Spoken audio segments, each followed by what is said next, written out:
El comandante de la OTAN expone el colapso que Trump predijo al hablar en Singapur, sobre un mundo fragmentado, amenazado por guerras, sabotajes, drones, cables submarinos, presión rusa, avance chino y aliados occidentales corriendo para rearmarse. La alerta llegó en el Foro de Seguridad Shangri-La y se da este martes, 2 de junio de 2026, como una confirmación incómoda para quienes pasaron años atacando a Donald Trump por exigir más defensa, más dinero y más responsabilidad de los aliados. El almirante Giuseppe Cavuca Boldragone no habló como comentarista de televisión. Él habló como presidente del Comité Militar de la OTAN, la máxima autoridad militar de la alianza, y dejó claro que la seguridad mundial ha entrado en una fase difícil. Ahora la OTAN admite que necesita prepararse para la guerra para preservar la paz. ¿Por qué Trump fue tratado como exagerado cuando exigió eso antes? Si ahora Europa habla de defenderse sola, ¿por qué pasó tanto tiempo dependiendo de Estados Unidos? Si el colapso era tan visible, ¿cómo fingieron sorpresa durante tanto tiempo? Ya te voy a contar todo eso. Si te gusta este tipo de contenido directo y sin rodeos, considera suscribirte porque aquí hay videos así todos los días. Dragone hizo eso. Él dio la alerta en Singapur ante autoridades militares, ministros de defensa y representantes de varias naciones. Él afirmó que el mundo se está fragmentando, que la estabilidad de las últimas décadas se está resquebrajando y que los adversarios están aprovechando esa debilidad en varios frentes. El comandante mencionó la militarización del espacio, la guerra cibernética, la manipulación de la información, la dependencia económica utilizada como arma y el regreso de la guerra convencional a gran escala en Europa. No fue un discurso común. Fue el retrato de una alianza dándose cuenta demasiado tarde de que el tiempo de la comodidad se terminó. Es ahí donde Trump aparece en el centro del debate sin necesidad de estar en el escenario. Durante años, él presionó a los aliados de la OTAN para que aumentaran sus gastos militares y dejaran de tratar a Estados Unidos como un seguro gratuito. La vieja élite diplomática llamaba a eso grosería, aislamiento y ataque a la alianza. Ahora, la propia OTAN reconoce que el dinero solo sobre el papel no detiene a nadie.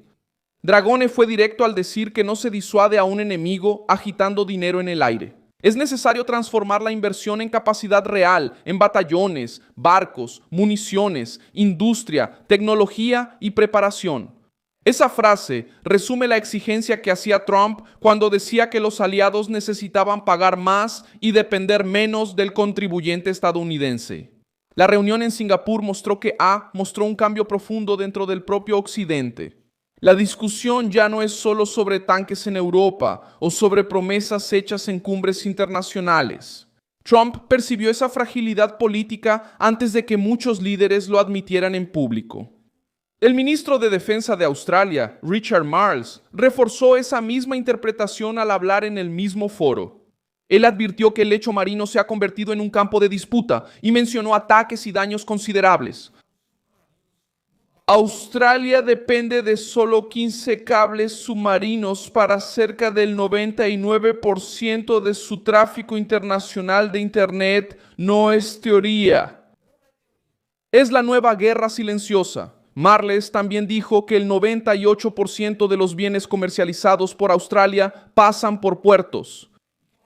El ministro de Defensa, Marles, advirtió sobre disputas y ataques y reforzó que estamos destinando más del 40% del presupuesto de defensa a capacidades marítimas.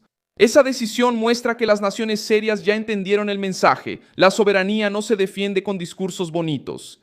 La soberanía se defiende con barcos, radares, satélites, submarinos, drones, inteligencia y capacidad industrial.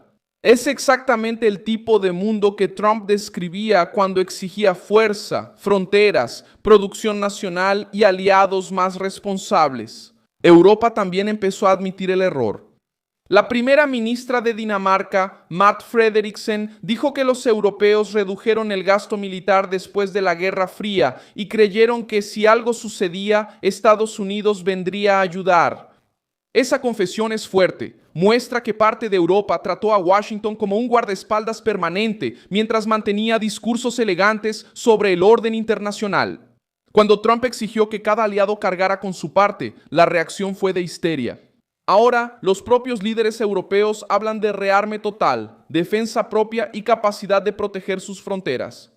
La tensión sobre Groenlandia también entra en ese contexto. Dinamarca reacciona a las declaraciones de Trump porque sabe que el Ártico se ha convertido en una zona de disputa real. La región tiene valor militar, mineral, energético y estratégico.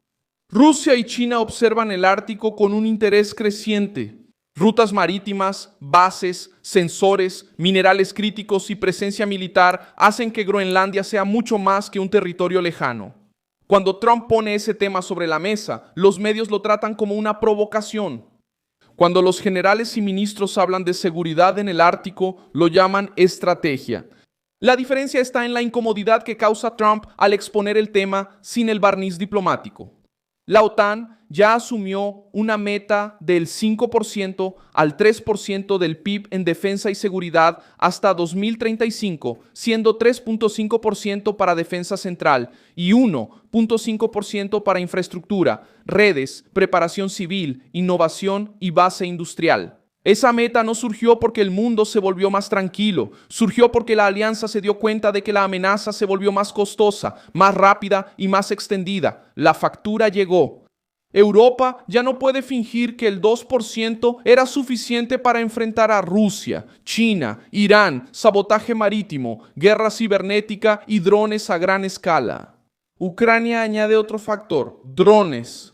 Volodymyr Zelensky afirmó que todavía espera un gran acuerdo de drones con Estados Unidos y que necesita el visto bueno de Trump para avanzar. Kiev quiere ofrecer la experiencia de campo acumulada en la guerra contra Rusia, mientras que las empresas estadounidenses tienen inteligencia artificial y tecnología avanzada. Esa combinación puede crear uno de los mayores acuerdos de guerra tecnológica del mundo. Esa es la diferencia entre liderazgo y sumisión. La vieja política exterior aceptaba compromisos largos, costosos y confusos, muchas veces sin exigir una contraprestación clara. Trump trabaja con presión. Él pregunta quién paga, quién produce, quién se beneficia, quién asume el riesgo y cuál es la ventaja para los Estados Unidos. En el caso de los drones ucranianos, la pregunta no es si la tecnología importa, importa mucho.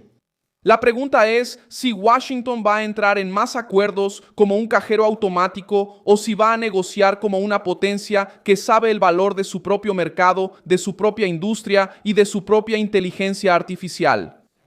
La advertencia de Dragone también pone a Putin en el centro del cálculo.